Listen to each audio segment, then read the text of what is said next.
మరి రెండవ భాగంలో మన సిఎండి గారు మెయిన్ ఎజెండా విద్యుత్ ఆదాయానికి పెంచడానికి సిఎండి సారు ఉన్నతాధికారులు మరి దగ్గర నుండి నేర్చుకున్న, అలాగే మరి నేను అక్కడక్కడ మన ఆపరేషన్స్ మన ఎస్సీస్ డైరెక్టర్స్ వాళ్ళ దగ్గర కూడా పనిచేశాను.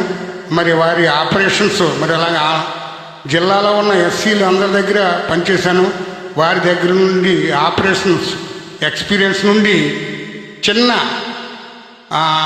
ఈ కాస్ట్ పెంచడానికి చిన్న టిప్స్ తెలియజేయడానికి ముందుకు వస్తున్నాను. ఎందుకంటే సిఎండి గారు స్పోర్టివ్గా మరి మీ అభిప్రాయాలను తెలియజేశాను అన్నారా అని దానికి నేను స్పందిస్తూ నా యొక్క అభిప్రాయాన్ని ఉన్నతాధికారులు దగ్గర నేర్చుకున్న విషయాలని షేర్ చేయటానికి ముందుకు వస్తున్నాను. ఏమైనా చిన్న చిన్న తప్పులుంటే క్షమించాలని కోరుతున్నాను. ముఖ్యంగా సబ్జెక్టులకు వస్తున్నాం. విద్యుత్ ఆదాయం పెంచడానికి మనం ఫస్ట్ ఫోకస్ చేయవలసింది ఎంబీసీ అంటే మీటరింగ్, బిల్లింగ్ అండ్ కలెక్షన్. మరి రెండవది లైన్ లాసెస్ బిలో 6% తీసుకొచ్చిన మన సిఎండి సారు దాన్ని తగ్గించడానికి మన ప్రయత్నం కూడా చేయాలి. ఈ లైన్ లాసెస్కి వచ్చేటప్పుడు రెండు రకాలు, కమర్షియల్ లాస్, టెక్నికల్ లాస్.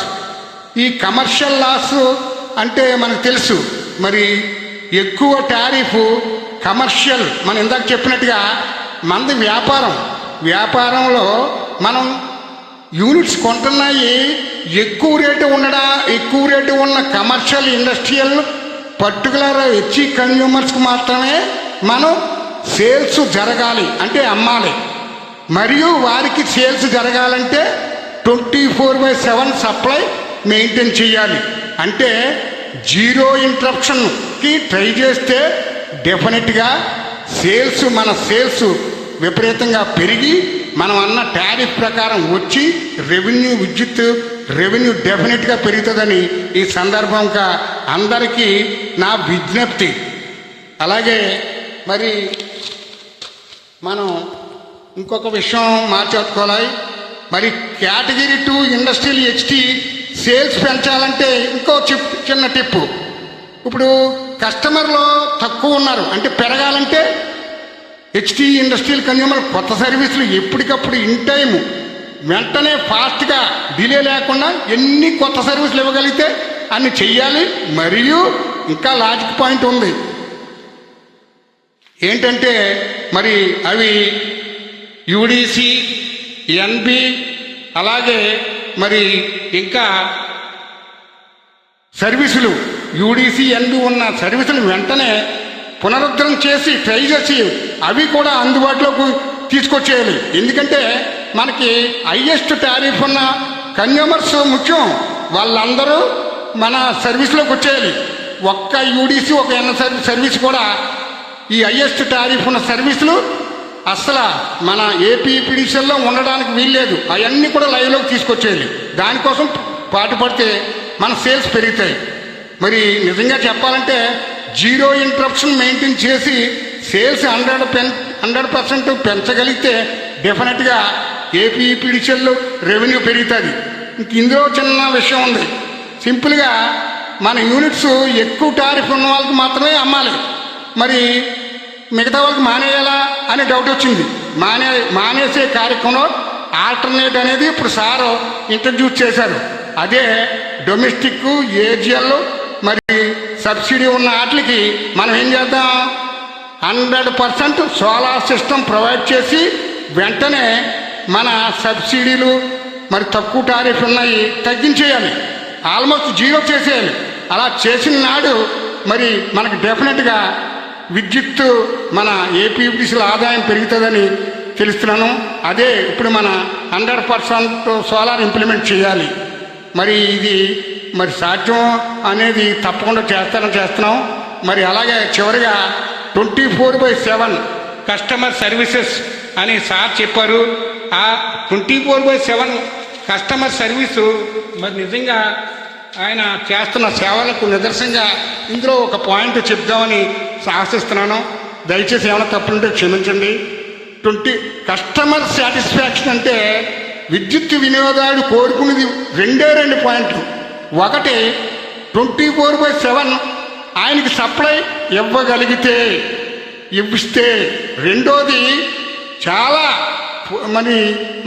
మన డిపార్ట్మెంటు ఫోన్ సెల్కి ఎత్తి పాజిటివ్ రిప్లై 100% కన్జ్యూమర్స్కి ప్రతి కాల్ని కూడా లిఫ్ట్ చేసి మనం సమాధానం పాజిటివ్గా చెప్పగలిగితే 90% కన్జ్యూమర్స్ ప్రెసిపిటేషన్ పెరుగుతుందని నేను డెఫినెట్గా కోరుతున్నాను సార్.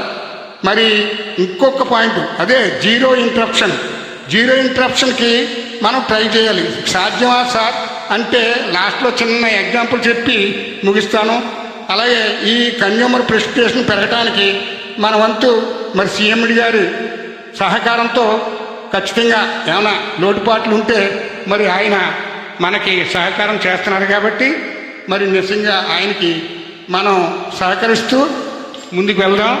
మరి ఇంకొక లాస్ట్ పాయింట్ ఏంటంటే మనం కలెక్షన్కి వస్తున్నాం. కలెక్షన్లో మనకి ఏంటంటే మీటరింగ్ సేల్స్లో స్మార్ట్ మీటర్స్ సేల్స్ పెరగాలంటే smart meters, MRT testing meters 100% పెర్ఫెక్ట్గా ఉండేటట్లు అయ్యేంటి. మళ్ళీ ఇందాక వస్తున్నాను, HTLT హైయెస్ట్ టారిఫ్ ఉన్న కమర్షియల్ ఇండస్ట్రియల్ కన్జ్యూమర్స్ 100% టెస్టింగ్ అయిపోవాలి, 100% మీటరింగ్ అవ్వాలి, అలాగే 100% బిల్లింగ్ అయిపోవాలి. అన్ని మీటర్స్ 100% స్కాన్తో బిల్లింగ్ జరగాలి. ఒక్క మీటర్ కూడా వితౌట్ స్కానింగ్ ఉండకూడదు. అలా చేసిన నాడు ఖచ్చితంగా మరి రెవెన్యూ పెరుగుతుందని నేను చెప్పదలుచుకున్నాను. అదే నేను విజ్ఞప్తి చేస్తున్నాను. అలాగే కలెక్షన్ రావాలంటే మరి నేను సార్లు అందరి దగ్గర నేర్చుకున్న విషయం ఏంటంటే ఎఫెక్టివ్ డీలిస్ట్. అందరం అనుకుంటాం, ప్రతి ఒక్కరూ అందరం ఎఫెక్టివ్ డీలిస్ట్ అని అంటాం. కానీ మన సిఎండి గారు ఆశయం ఏంటంటే జీరో డీలిస్టు, అంటే అసలు డీలిస్టే ఉండకూడదు, దానికి ట్రై చేయగలగాలి. అది ఏపీపీడీసీఎల్లో మన ముందంజ వేయటానికి, మన రెవెన్యూ రావడానికి ముఖ్యమైన ఈ 2 పాయింట్లు. ఒకటి టారిఫ్ హైయెస్ట్ టారిఫ్ ఉన్న వాటికి సప్లై చేయాలి, అలాగే జీరో డీలిస్ట్ చేయాలి. చాలా సెక్షన్లు కూడా చాలామంది మరి ఏఈలు జీరో డీలిస్ట్ చేశారు. మరి వాటికి కొంచెం టైం పడుతుంది. దానికి కూడా నేను టిప్స్ అవి కూడా ఎలా చేయాలనే దానికి తయారు చేశాను. మరి ఎన్ని చెప్తున్నా సార్ డిపార్ట్మెంట్లో ఇవన్నీ సాధ్యం అవుతాయా అనే నినాదం నేను ఏంటంటే నేను ఒక స్టాఫ్నే కాబట్టి అందులో భాగంగా నేను అబ్దుల్ కలాం గారి శిష్యుల్ని, ఫాలోవర్ని. అందులో ఒక్క విషయం చెప్పి క్లోజ్ చేస్తున్నాను. మనం పాజిటివ్ కమిట్మెంట్ ఒకటి, మన ఏమనుకోకుండా చిన్న మాట, మనం ఒక పాజిటివ్ కమిట్మెంట్ అది ఏంటంటే మా సొంత చెల్లి పెళ్ళి, మన అందరి సొంత చెల్లి పెళ్ళి, అది 21వ తారీఖు 7:30 అర్ధరాత్రి ఈ లోపల ఫిక్స్ అయింది. దయచేసి వినండి సార్, చాలా పాజిటివ్. అది ఫిక్స్ అయింది. ఆ చెల్లి పెళ్ళికి ఏమి అనుకోకుండా అనివార్యంగా తుఫాను, ఫ్లడ్స్ అయ్యి వచ్చి రోడ్లన్నీ మొత్తం అన్ని క్లాట్ అయిపోయాయి. ఎక్కడ పరిస్థితి లేదు, కరెంట్ లేదు, ఏమీ లేదు, పరిస్థితులన్నీ సహకరిస్తలేదు. కానీ 7:30 21వ తారీఖుని మా చెల్లి పెళ్ళి జరగాలి, జరుగుతుంది, జరిపించాను. ఎందుకు సార్ ఎలా జరిపించాను? గబగబా పెళ్లి కొడుకుని వాళ్ళని తీసుకుని వెళ్ళి వెంటనే అన్నవరం గుళ్ళో వెళ్ళి అర్ధరాత్రి అదే 7:30 ఆ పెళ్లి కొడుకు చేత పసుపు కట్టించేశాను. పంతులు లేరు, భజంత్రులు లేవు, ఏమీ లేవు. కానీ పెళ్లి మాత్రం జరిగిపోయింది. మనం అనుకున్న టార్గెట్ జరిగిపోయింది. That is commitment. చెల్లి పెళ్ళి ఒకరిని ఆగిపోతే మళ్ళీ జరగదు అనేది ఇక్కడ పాజిటివ్ కమిట్మెంట్. సో మనం అందరం కూడా పాజిటివ్గా కమిట్మెంట్, సార్ యొక్క డెడికేషన్కి నేను మోటివేట్